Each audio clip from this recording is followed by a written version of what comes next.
if you want happy, healthy moms raising happy, healthy kids, like this is a pathway to really help. What would you say to her if she said, Mom, I want to try microdosing. I want to try mushrooms? If it's between binge drinking a bunch of Captain Morgans at a party and taking some mushrooms, like I would always suggest taking the mushrooms. Comes from the ground. It's natural. When a parent's doing something, the kid does not think it's cool. If you wanted a good way to prevent your children from doing it, just do it yourself. Right? I love how you refer to it as medicine. Why do you call it that? Psilocybin is sort of like my current master teacher, and I really don't work with it recreationally. It's very sacred to me. People are waking up to being really tired of being numbed out. We're tired of the pills. We're tired of the booze. We're tired of the hangovers. What advice would you give your 25-year-old self? Oh, girl, do the drugs.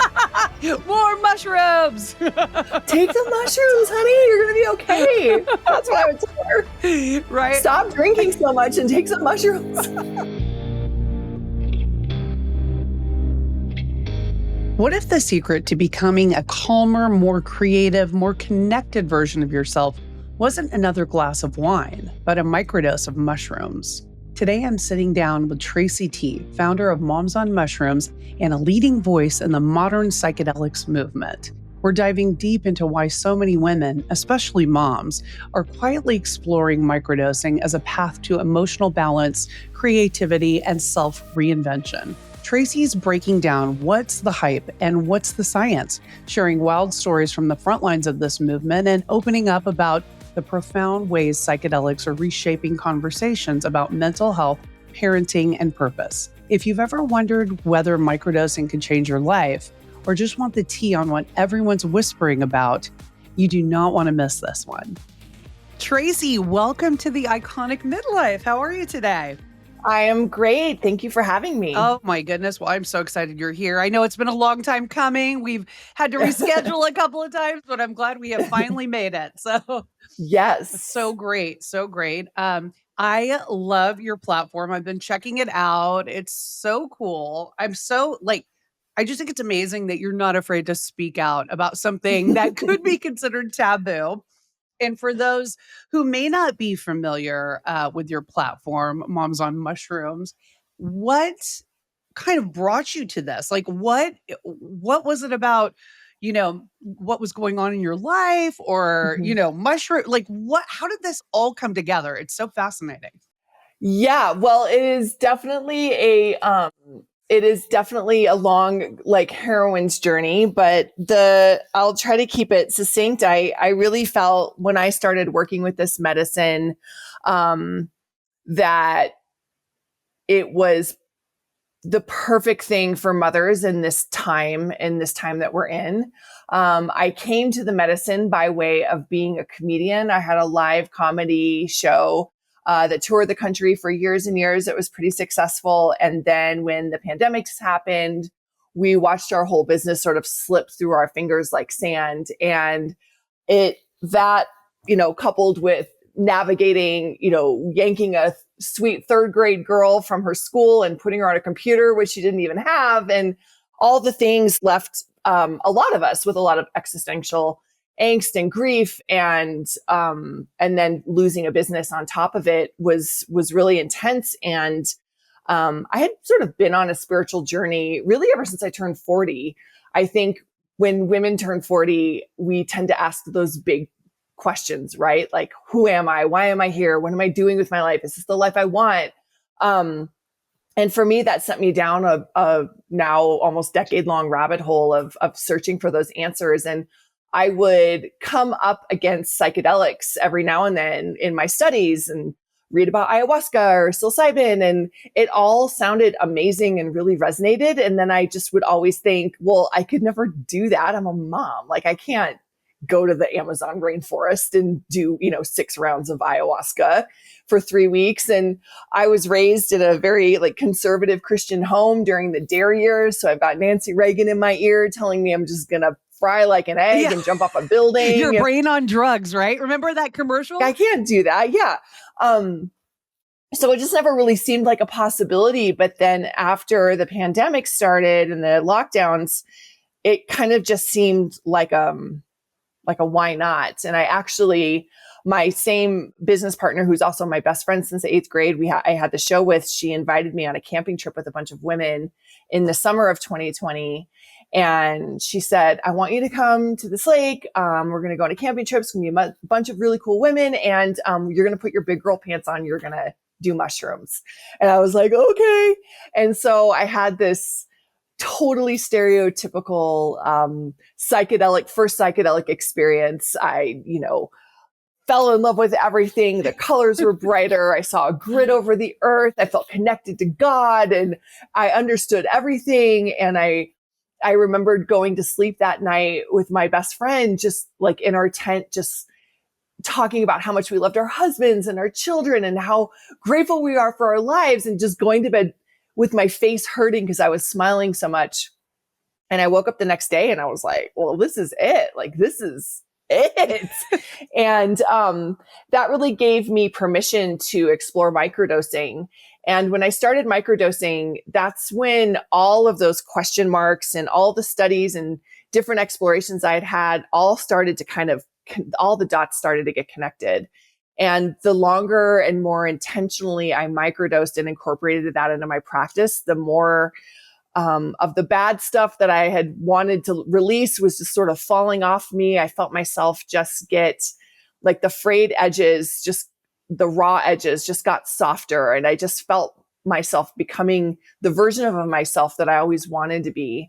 And it really was during that time that I applied what I did for my comedy show, which was for mothers and bringing moms together to laugh about the things we have in common. It sort of occurred to me that what we did with comedy now in these post-COVID years really needs to be done in community and in talking. And I think this medicine was this beautiful, gentle catalyst to help moms heal and get to the root of why they can't be women who also happen to be mothers and find the best version of themselves. And then I was in meditation one day, no drugs involved, and Moms on Mushrooms, just sort of downloaded into my head. And I sat up and I was like, well, that's genius. Certainly someone's thought of it. And it was available, and the rest is sort of history. So that's the short version. Did you ever do mushrooms in your younger years, like before this camping trip?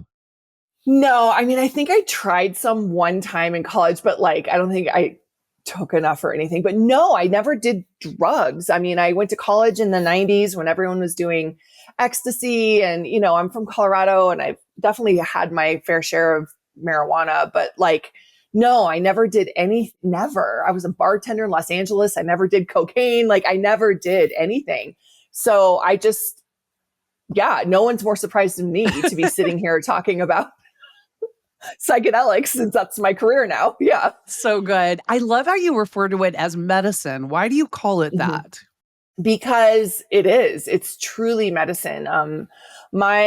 I've been really fortunate to sort of fall into mentorship with some beautiful women who I always say I'm like raised by like medicine women, and they really walk like the earth path and the earth-based way. And when you start to look at what the gifts of the Great Mother give us for healing, for health, for all the things, for nourishment, they are truly medicine. And I really don't, I don't use psilocybin is sort of like my current master teacher, and I really don't work with it recreationally. It's very sacred to me, and it has been a healing modality. And microdosing in particular, I think is healing medicine. It's not like another supplement. It's much deeper. There's energetics around psychedelics that are hard to discuss because they're not like in a scientific paper, but they do exist. And that's, again, how my mentors and how I've really learned this way. So it has to be medicine. Like, it can't really be anything else. Definitely not just like a drug. When we talk about going to college in the 90s, I can definitely relate because I was in college in the 90s too, in Los Angeles. And, mushrooms were definitely around. But back then it was like taking a handful of mushrooms, not really knowing dosages, just taking them and really taking them more to just get crazy, like not in any sort of measured way, which is so interesting. There were different modalities. I mean, you could drink a mushroom tea, you could eat them, like nowadays it's so different because microdosing is so the hot button topic. It's like Hmm. people are really, like you're saying, like it's very measured now. It's very like, okay, take this much. I mean, I see it. There are a lot of companies out there that sell mushrooms, mushroom Hmm. chocolates, Hmm. and all, Hmm. mushroom gummies and all the things. And there are like dosages on the boxes, like take Hmm. this much if you want to feel this and that. Hmm. So I guess with microdosing too, like, it's become such a hot thing. Like, how do you start there? Like, what could a midlife woman expect if she did microdose? Kind of give like the whole trajectory of that. Sure. Yeah. Well, first, I think we've gotten a lot smarter than the 70s. I think a lot of people who are in this space now and are really psychedelic advocates want this medicine to stick. And I think there's a large amount of people who come to this medicine with a lot of reverence, even in a recreational sense. And just because I don't work with it that way doesn't mean that I really judge it. I think there's a lot of healing. There's people that really think there's a lot of healing that can happen like at a concert or a rave, and working with this medicine. And I believe that to be true, but I think we've gotten a lot smarter. Um, and now that some of the grip on research has been released, like we just know more and we can talk about it a little bit more freely. So things like lab testing and dosage are important so that you have an experience that is like manageable for you. And microdosing was coined by Dr. James Fadiman actually back in the 90s, but didn't really catch on until the early, like mid 2000s, really. And the idea is that you're taking a sub-perceptual or sub-hallucinogenic dose of psilocybin or LSD, but I'll just focus on psilocybin. Um, and you're taking it in small doses over time. And the idea is that it will work with your 5-HT2A receptors, your serotonin reuptake like receptors in your brain and rewire your brain in the same way that can happen in a large dose experience. But because you're taking such small amounts, you're not having the hallucinations, the visuals, you're in total control of your day-to-day life. And it's kind of working in the background. And so it's a lot of it is anecdotal because to do a longitudinal study around microdosing is actually really hard because you'd have to have everyone taking the exact same, grow of mushrooms at the exact same dose. They'd have to weigh the same, eat the same, have the same amount of stress, be in the same room all day long. Like it's just a hard study to quantify. But what we know anecdotally and through citizen science is that people are finding a lot of relief from small doses of psilocybin in everything from anxiety, overwhelm, ADHD. We're finding addiction and just like toxic or bad habits that you want to release. And there's something about the way psilocybin works in our brain that allows us to kind of like create new pathways and close down the paths. If you think of it like a ski slope, like this slope is me drinking too much wine every night and I really want to stop. And then enter microdosing with an intentional practice. And oh, look, I'm making a new slope where that doesn't happen and it's not as hard. So that's like a very basic explanation of it. But the key is taking a really small dose, usually around 1/10 of a gram or what a large dose would be. So typically we say that if someone wants to have a large dose experience or when you start seeing visuals and stuff, that can really start around a half a gram or a gram, again, depending on how it alchemizes in your body. And up from there, you're going to start having those like traditional psychedelic experiences. So we're talking about a microdose is anything from 50 milligrams to maybe 200 milligrams. So a really tiny amount, which allows you to drive and go and work and go about your day.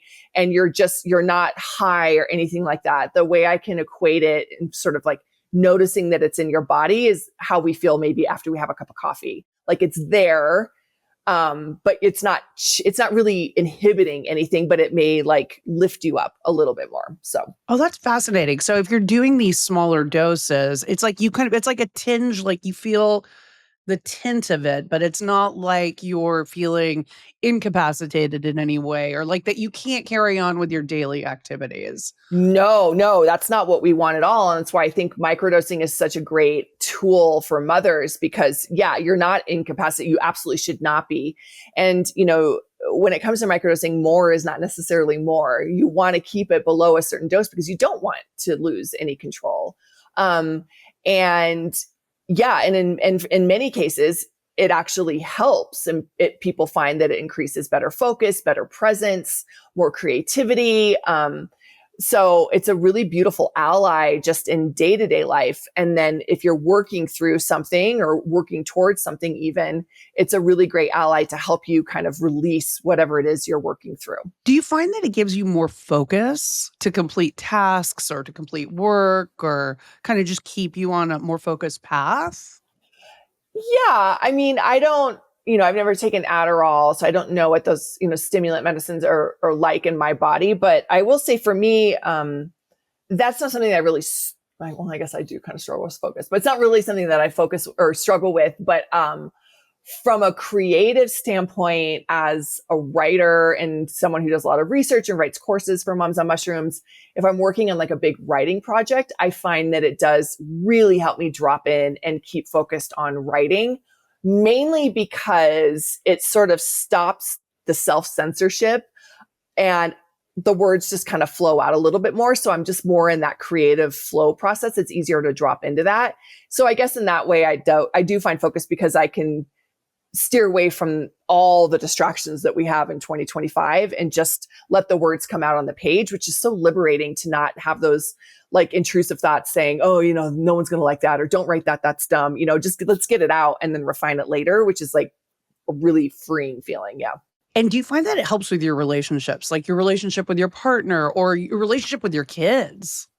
Yeah. I think in that so first, I just want to preface that I really think microdosing is best done with an intentional practice. And it's, for lack of a better word, like one tool in your toolkit, right? So just treating a microdose like another supplement, I don't think is going to bring the desired effects as if you do it with some intention. So at Moms on Mushrooms, we always say like, know your why. Know why you're taking this and educate and empower yourself to understand how it's working in your body, how it works in your brain. And then what else are you going to fold in to understand and cultivate your intention? So, one of my lesser great qualities is my reactivity. And I could just tend to, be pretty reactive and not really mind my words. And what I found with microdosing is that I found a lot more space between my words, which allowed me to kind of zoom out, look at everything forming in my head, and then be like, okay, girl, don't say that. And then let it go through better, which of course improves relationships. And I have a daughter, she's 14. So I would say for as far as a parent, I think one of the beautiful things that working with psychedelics has done, and this is both in the micro and the macro, is we talk a lot about ego dissolution when you take psychedelics, like it dissolves your ego. Well, really what it does is it lowers the impact of your default mode network. And that is kind of like a fancy word of saying your ego. It's the thing that keeps you safe, the thing that likes repetitive, like I know this to be true, right? And keeps you away from change and kind of hyper vigilant. And when that ego or default mode network quiets, you get to think of things from a new perspective without a grip on like an emotional grip of what the emotional, like the outcome is going to be. So as a parent, I really stopped parenting from what I wanted. And I was really able to drop in and listen to my daughter and kind of make decisions based on what's best for her and not what my friends are going to think about it or what my family's going to think or, this isn't going to present well. I'm really like, well, what's best for my kid? And that's what I want. And my ego really left the building and that was really beautiful. Oh, that's amazing. You have a teenage daughter and teenagers like to, come into things and experiment, particularly with alcohol and all the things. What would you say to her if she said, Mom, I want to try microdosing. I want to try mushrooms?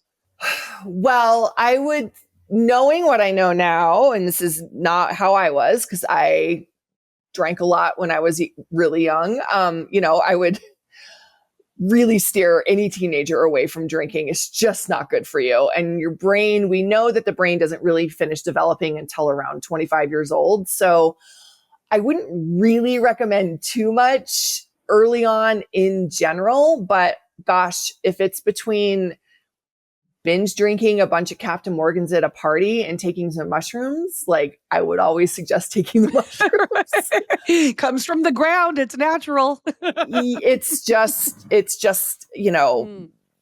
everything, toxicity levels, and even harm to others. There's no comparison between mushrooms and alcohol. Like it's like on the opposite ends of the spectrum, alcohol being the most toxic, the most addictive, causes the most crime, the most harm to others, and psilocybin actually causing the least. So really what we do is just try to educate her around all substances and the why around it. And we're not teetotalers, but explaining what alcohol is, what a closer is versus an opener, what a depressant is versus a stimulant. We're very open in talking about psychedelics, and hopefully she'll just ask, or be curious. But, honestly, people ask me this all the time. And the truth is, when a parent's doing something, the kid does not think it's cool. So I'm actually not worried about her working with psilocybin at all. She's so bored with me talking about it that she'll never do it. Totally. I know. My daughter wants to do the exact opposite of whatever I'm doing at any given time, Oh, totally. So it's really not that I'm not against drugs at all, clearly, or, psychedelics, but if you wanted a good way to prevent your children from doing it, just do it yourself. Right. Good point. Good point. Yeah. I love that you brought up too about alcohol, because it's funny. People say, marijuana is the gateway drug. I think it's alcohol. I think alcohol is the gateway drug to everything. And so I'm glad you brought that point up. But, I go to parties now with other moms, and I will say that mushrooms are like the hot ticket. I mean, everybody, the moms are gravitating towards the mushrooms. And, we talk about it, and it's like, the hangover isn't there the next day like you would if you had 3 or 4 cocktails, and, you sleep well. And, there's just a list of things that when I talk to these moms that they say. So why do you think that microdosing and mushrooms resonate so much with moms, particularly at this stage in life? Yeah. I mean, I think all the things you said, I think that, I think this is going to be maybe sound a little out there, but, spiritually as a society, I think we're at a real shifting point of consciousness, and women in particular are really starting to understand that the way we've been doing things for many generations isn't necessarily in our best interests, and it doesn't make us feel whole. And as a society, we've always been okay with mothers in particular, having mommy's little helper. And we've always been okay with a mom who takes her Valium or has a martini during lunch, and we kind of pat her on the head and okay, that's your little gift for this being really hard. But nobody really gets to talk about actually how hard it is to be a parent, the pressures that it is, and there's no outlet. And then we really don't like emotional women. We don't like to see that. And we really don't like to see mothers say, hey, this is actually really hard, and I love being a mother, but this is hard and I need help. There's nothing in our framework of our society that's really set up to support that. And so I think we're at this moment where people are waking up to being really tired of being numbed out. We're tired of the pills. We're tired of the booze. We're tired of the hangovers. And we have something in our hearts. I think a lot of women are just, there's something in our hearts that is saying there's something more. And I want to feel like myself. And there's just something about mushrooms that even just the idea of them, the energy behind them really resonates with that. And then when you work with them and you realize that they're not going to fry your brain like drugs, that they're not addictive, they're actually anti-addictive. It's almost impossible. You'd have to eat hundreds of pounds of mushrooms to even try to overdose, and nobody really thinks you can. There's only 3 semi-known deaths to psilocybin in recorded history. And 2 of those, we suspect there were other substances involved. So yes, you can jump off a building if you're on drugs, but that's with anything. You just can't, there's the fear behind it has limited us from exploring its medicinal properties. And I just think we're at a time where moms are just like, yeah, no, I just don't like drinking that much wine anymore. Right. And I think it just comes with, we're at a shift where people are wanting to feel better, like wholly well, not just surface well. It's interesting too, because, it's been so widely accepted to have, the 2 martini lunch or, Yeah. moms getting together for a play date and you open a bottle of wine and like have that. But like with mushrooms and microdosing, there's still such a stigma attached to it. So Yeah. how do you navigate that, with what you're doing? And like, how do you try to break that for people? Yeah. I was obviously very nervous and scared when I started working with this medicine because it was so life-changing and transformative to me. And I'm just like, wow, there goes the family, like we're going to be outcasts. And there was some shame involved. There was still fear involved. Like, am I misunderstanding this? Like, were Reagan and co right? And I'm like missing something that I'm going to wake up one day and then be a vegetable. But over time, I just became more and more convinced it's just, that is the science. Like, it just isn't that way. And I was seeing such profound changes in my life that when I started to talk about it, and even outside of my fear, what actually happened was the opposite. 99% of people in my life leaned in and were curious because of just what I said. When I talk to moms about it, or they say, what do you do? Well, I have an organization that teaches moms how to microdose. It's this. It's like, oh my gosh, tell me more. I've tried everything. I'm miserable. My husband's miserable. I'm tired of these pills. Like, what is it? How do I do it? I'm open. And there isn't as much stigma as you would think when you just speak about it from the heart. I rarely get any hate mail or trolls on our social media. People are very curious. And I think mothers just want permission to work with this medicine. And moms are we can't afford not to be cautious or mindful of what we do. So there's already going to be a level of respect, I think, layered into psychedelic use. And, so it's not so much about me changing stigma. It's more about writing the misinformation and propaganda campaign that's happened in our country for 50 years and explaining how it really is versus how we've been told. And then showing that, like, I'm not like a mom with, bags under here in the corner of her laundry room with a needle in her arm. Like, it's, Right. that's just not how it works. So that's what I do. So what about for the women in perimenopause? Some women are in menopause. How can microdosing help them? Will it help them to alleviate any of those symptoms, like the brain fog and the anxiety and all those things that hijack your body, basically? Yeah. No, thankfully there's studies happening around this. I want to give a shout out to the amazing women at Hystelica. They're leading a lot of really great research around psychedelics and women's health and reproductive health, specifically out of London. And so we're learning more. And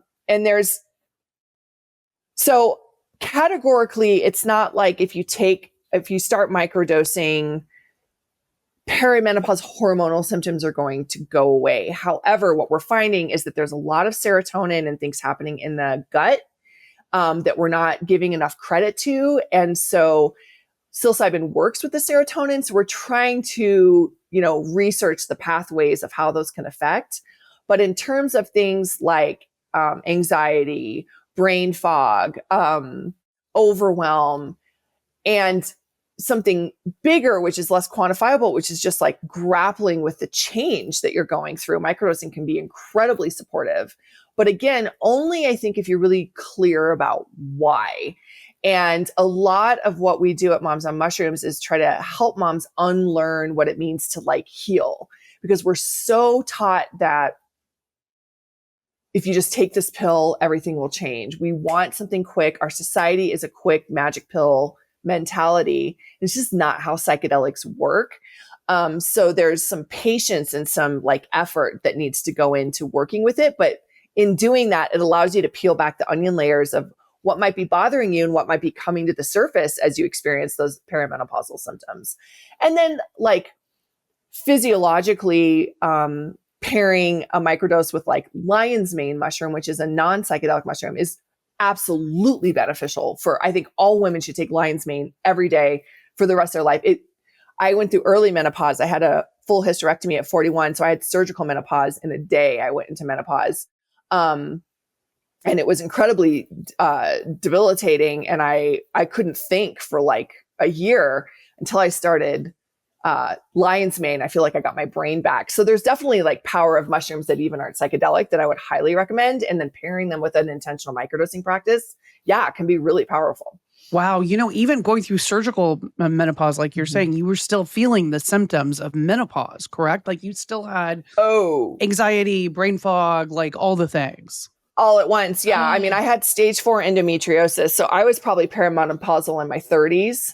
And, talk about shame feeling like that when you're so young. And then it just my endo got to a place where we almost had to have essentially what was an emergency surgery. So I walked in with hormones and walked out the next day with hot flashes. So there was no real ramp up. And then, I had everything. I had the hot flashes. I had the night sweats. I had the mood swings. I had the weight gain. I had my whole physiological body change because my ovaries were removed. So it was a big deal. Gosh, I can only imagine. Yeah. And had you already started microdosing at that point, or did that come after? Oh, wow. It came after. And my functional medicine doctor wisely put me on Wellbutrin, which is an SNRI, to help me manage that swing, like knowing what it would do emotionally to my psyche. And I'm so grateful that I was on it because I really do think it helped me navigate this incredibly intense transition. But like most people who take an SSRI or SSNRI or any number of, mental health prescriptions, there's no out clause. And I'd never taken anything like that before. And I didn't know when I was supposed to stop. Am I taking this forever? Who am I without this? Am I just going to go batshit crazy? Like, who is she? Right. Is this keeping me sane? What is on the other side of that? And I didn't love that feeling of not knowing if I was going to be okay. And so I felt like microdosing was a really great answer to something that was more natural, didn't have any side effects. There's no titration, there's no ramping down. Like, the world doesn't feel like it's collapsing like you do when you go off Zoloft. None of that exists with microdosing. And so it seemed like a really beautiful way to transition out of that. And so I'm grateful because I understand what it's like to be on something like that. And I also understand what it's like to microdose. Women in midlife want results, obviously, but they also want to be safe. So what would you say to somebody who's very interested in microdosing, but doesn't really know where to start? Like what type of mushroom or the dosage or kind of how to go about their journey? Yeah, well, that's why Moms on Mushrooms exists. I think that's the missing piece right now is that we don't know. We don't know what we don't know. And so I always say to anyone who's considering it working with any psychedelic or psilocybin is, remain curious and ask questions and really empower yourself with knowledge. Like you made it this far without microdosing. You can wait a few more weeks and just learn about it. But also there are amazing resources out there. And I really would encourage people to resource yourself when you start your microdosing practice. I believe that this medicine really wants to be done in community. It's not something that should be done in a vacuum. So whether you link up with a coach or you join, a course like at Mom, or you work with your therapist or even with a group of besties and you guys are kind of accountability buddies, talking about the onion layers that are unpeeling as you begin to work more consistently with this medicine and hearing other people's experiences is just a great way to learn about it. And I think, again, we're so trained to just like take a pill out of a bottle at this time of day, this prescription, and it's just not like that. And so doing, working with this in community, I think is really important. And then it allows you to learn about the medicine and also like learn about your body, which is, we all know we were never taught anything actually valuable for our health in school. So we have to do it on our own. So let's take this time to learn about how the brain works, and let's learn about serotonin and dopamine and how they affect. And like, also I think it's also a holistic thing. I mean, it's a really good time to say, what else in my body might be off balance, because we have this quick fix mentality. And a lot of times people will start microdosing and not feel anything or feel any different after a few days or even a week. Or they'll take it and they'll feel worse. And I always just ask, like, okay, well, tell me about your sleep. Tell me about your water intake. How much coffee did you drink today? Did you know that caffeine can exacerbate the effects of psilocybin, and let's not blame mushrooms for like maybe what too much sugar did, or what your stress did. So there's a lot of things to look at. And again, we're loath to look at all the pieces together, but if there's anything about psychedelics, and we talk about like multidimensional and seeing things from different angles, like it really does empower you to do that. But we got to look at our lives like that too. So kind of an obtuse answer, but that's what I would say. Nice. For people who have specific ailments, maybe it's anxiety, maybe it's sleep, all different things. Mm-hmm. How do they know what mushroom is the best for them? What psychedelic is the best for them? Well, mushroom and psychedelics are two different things. Psychedelics refers to like an entire group of psychoactive hallucinogenic substances, whether that's ayahuasca, whether it's peyote or wachuma. Actually, wachuma is not really considered psychedelic. So there's a whole thing. But from a strain of mushrooms, it's an interesting question. I'm torn because I feel like when you're just starting, the strain doesn't totally matter. And we can get really hung up on strains when it's really about creating a relationship with the medicine. And like strains do have different effects on people. So,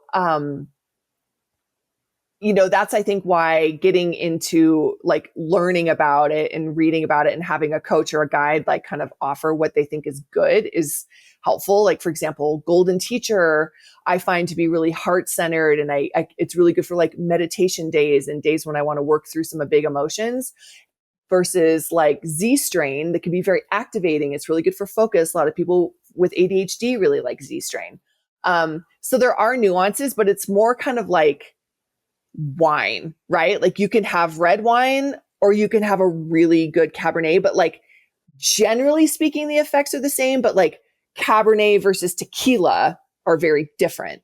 So there's nuance there, which is why I think education is important. But in terms of learning about strains, I think, do your research and read about it, and then find someone who can guide you into starting with something that is good for you, for what you're looking for.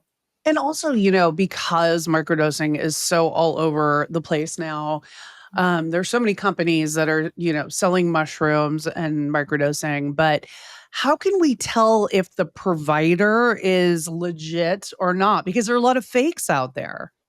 Yeah, it's a big issue. And, it's hard for me to talk about sourcing because it's not federally legal. And so it's still very gray area. But I would say like if you're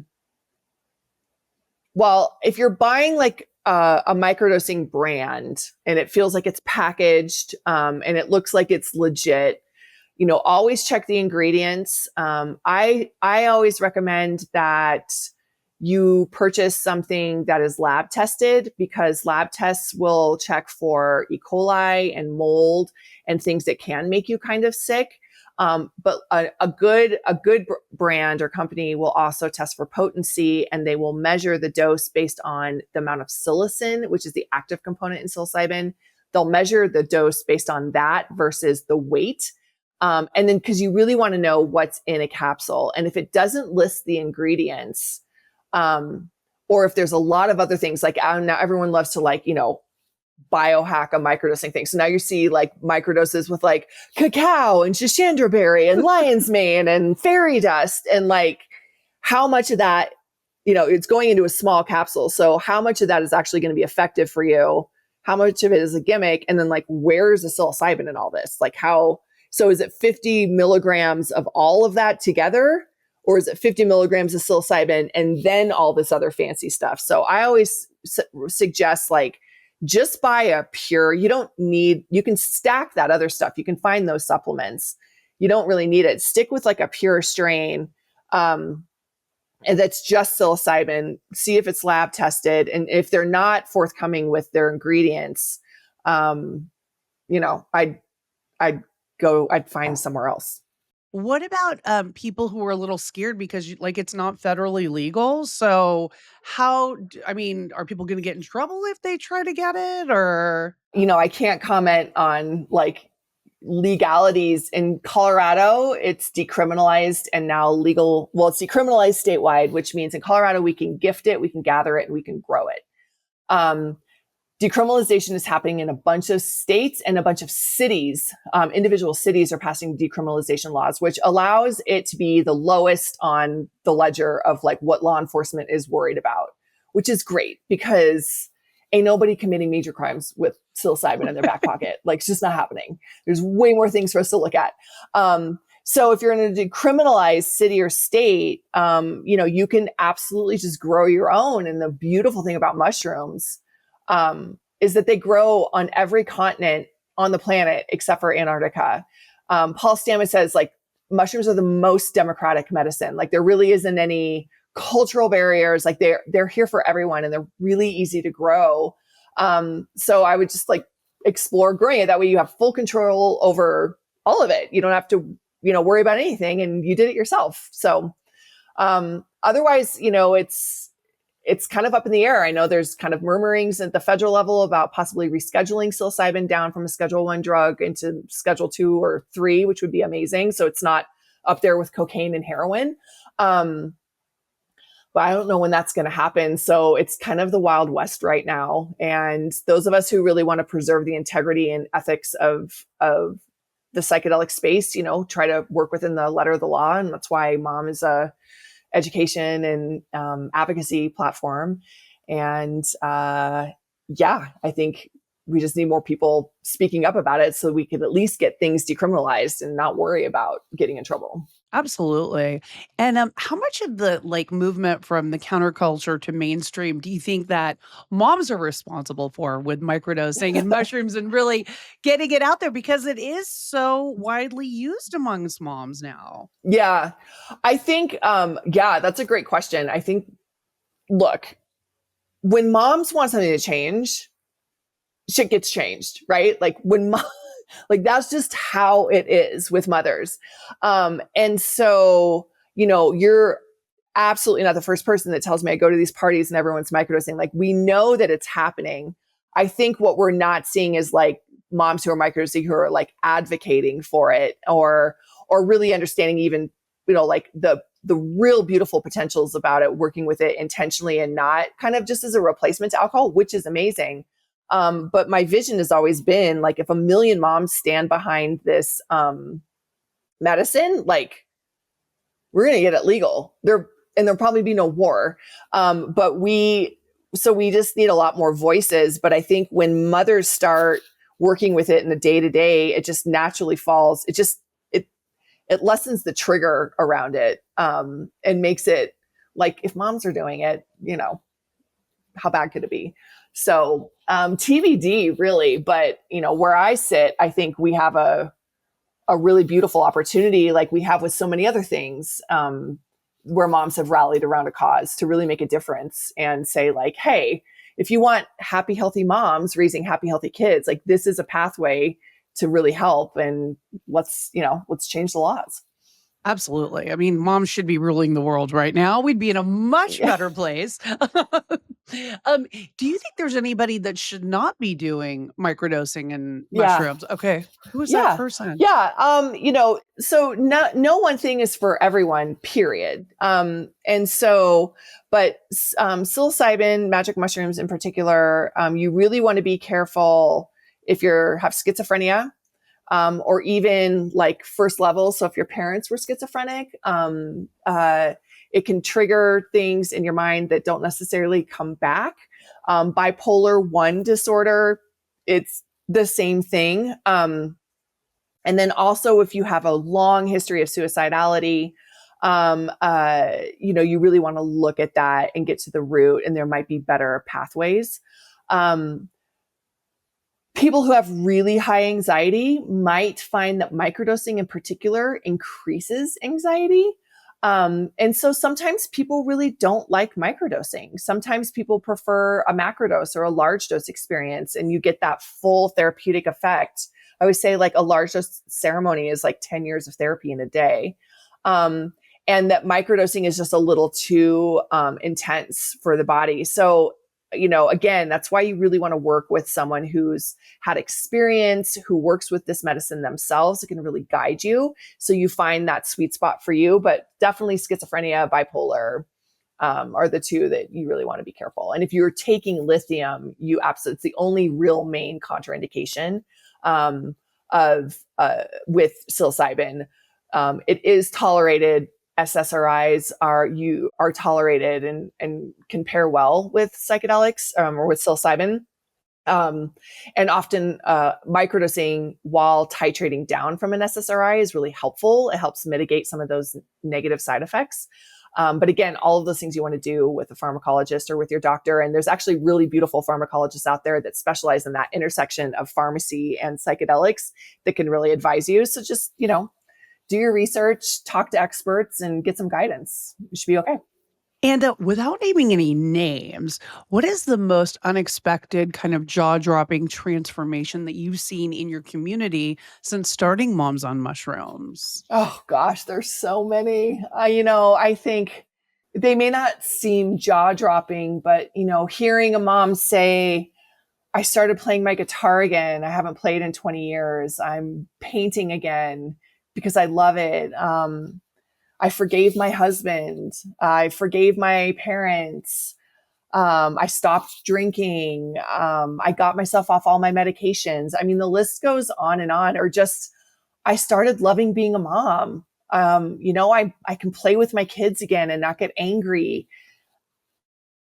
It just goes on. And it's those little, they're not little, they seem little, things that just change the trajectory of an entire family.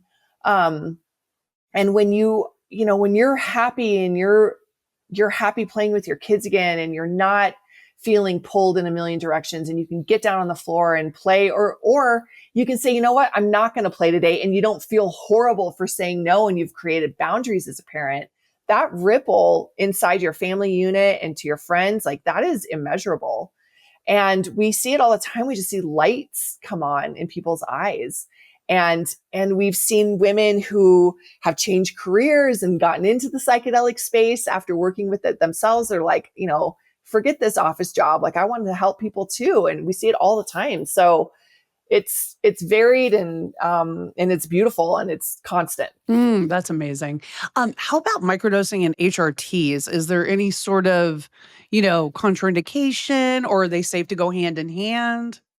Yep, they can totally go hand in hand. Again, I think you want to really look at all your levels, and thank goodness there's so many beautiful, third-party companies, and even doctors are getting smarter about HRT and looking at like, okay, well, what else do we need to balance along with just your hormones, and really finding that sweet spot. So yeah, there's no contraindication between HRT and microdosing at all. I would just say kind of a good rule of thumb is if you're in like major distress, or you're going through a massive life change, or maybe the HRT is really messing you up, or you're really trying to struggle to get it right, it's probably not a good time to introduce microdosing because psilocybin is a non-specific amplifier. So it's going to bring up the things that are kind of underneath the surface. And there's no guarantee that it's all going to be like rainbows and unicorns. What it might bring up is more rage or more grief or more sadness. But what the beautiful thing is that it gets it up and you are able to release it. But you don't necessarily want all that rage to come up in a time when you're also not feeling great, or you're navigating a really hard time. You don't want it to amplify that while you're just trying to get through the day. Right. So it's not a Band-Aid, but But if you're kind of on the other side of, say, let's use grief as an example, and you're really processing the death of a loved one, say, and you've gone through that really hard initial part, or divorce, and you've kind of on the other side of a divorce, it can be a beautiful thing to help you heal. But you do need to be in a little bit more of a place of stasis, I think, for it to be effective. And what about for the women out there who have lost themselves, who have just felt, bewildered, they're overwhelmed, and they're just trying to find who they are, and get some self-awareness and just reconnect with themselves. Do you think that microdosing and mushrooms are a good way to do that? Yeah. Yeah. But I think you have to be willing to change. And a really good question to ask yourself is, am I actually willing to change? And the answer may surprise you, because change involves not you, but it might involve your family or your friends and your lifestyle.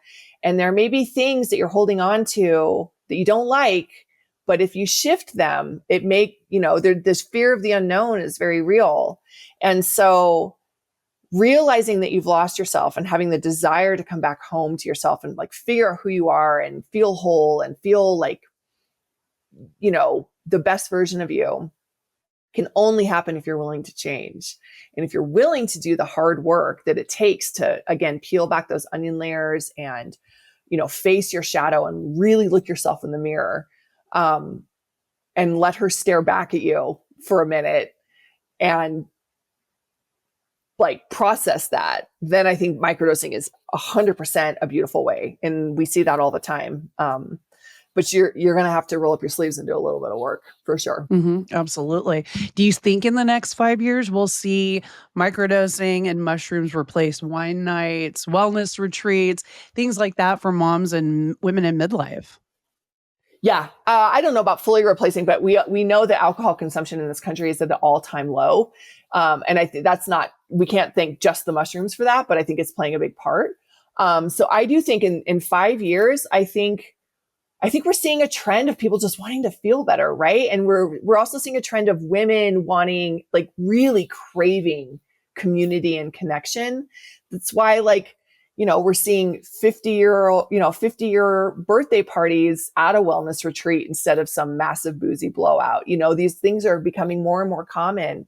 And then it's validating itself by women coming back transformed. And whether that's with mushrooms or ayahuasca or yoga or breath work or just a really great time in nature, there's other ways to do things besides just getting blackout drunk or, kind of doing it the old way. So yeah, I think we're going to see, in my prayer and here in Colorado, because we passed Prop 122 and now there's wellness centers happening, is that we start to merge and understand where, Western traditional allopathic medicine is helpful, where we might be able to improve and embrace psychedelics for mental health therapy, where maybe traditional psychology is missing the mark, and expand to modalities that we know are working better.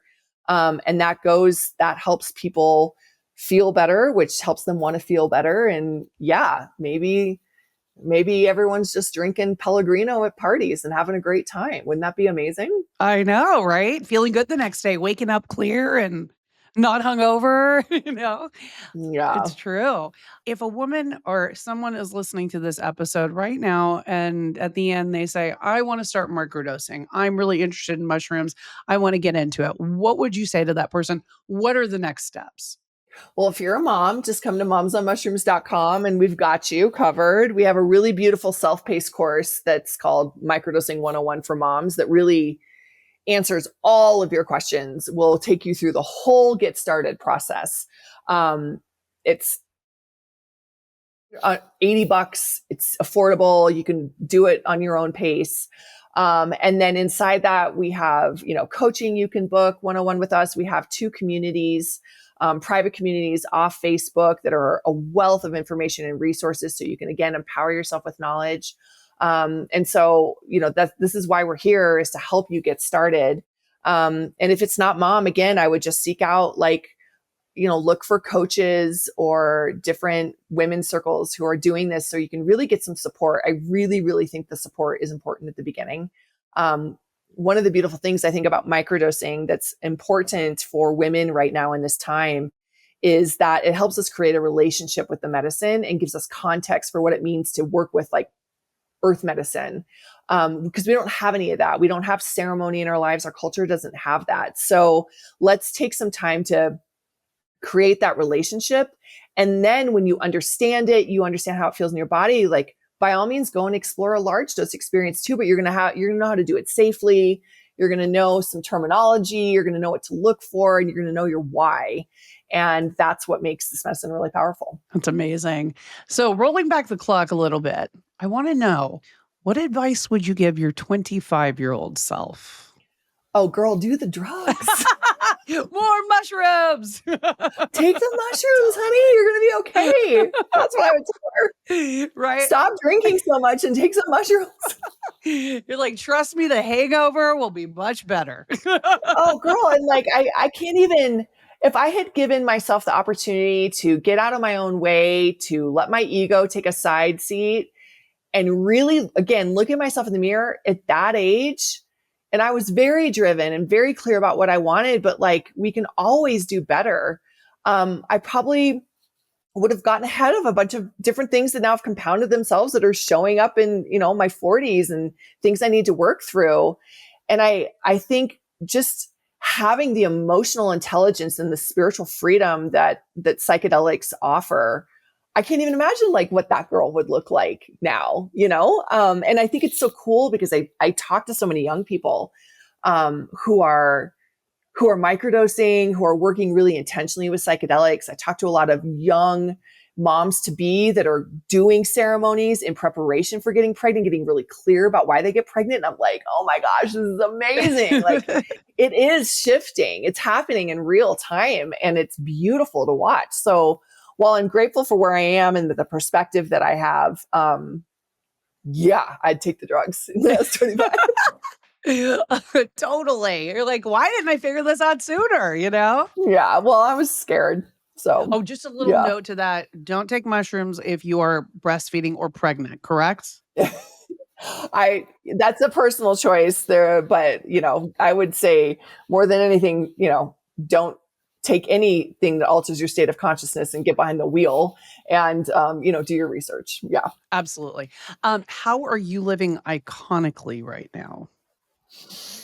Well, I pretty much burned down my old life and really stepped into the truth of who I am. I try to wake up and speak my truth every day and live and lead with love.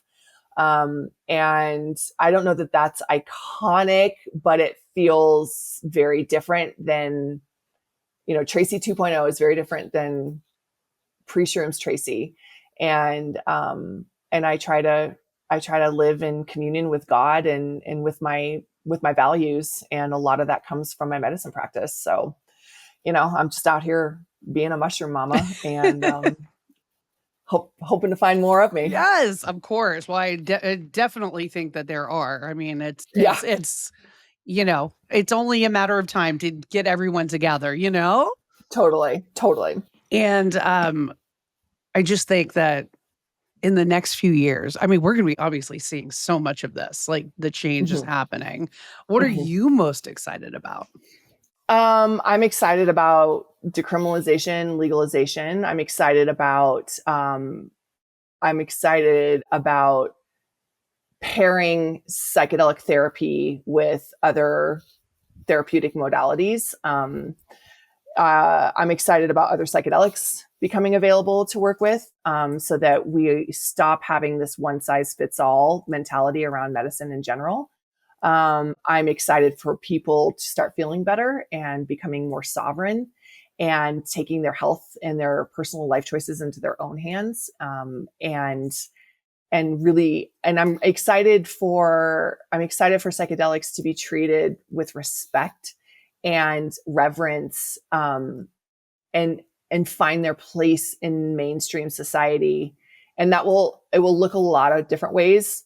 And it will be commodified. And my prayer is that we can stay ahead of that commodification and kind of learn from the mistakes that we made with the cannabis industry and keep it sacred, educate our kids about it, and that we as a collective start to, heal this idea that we have to it's like everything is a magic bullet and more is more. And that this it just becomes a beautiful foundation of like a really beautiful society.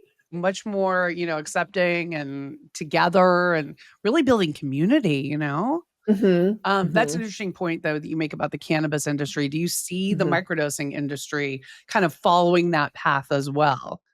I don't. I think people, there are always going to be outliers and people want to get rich quick. And, we saw the like you can buy like chocolate microdose bars on Etsy and like Alibaba. Don't do that. Do not do that. So there's always going to be bad actors. But what I'm really seeing are people who are wanting to produce and cultivate really good, clean medicine for health and healing. And they want to do it the right way because we want this to stick.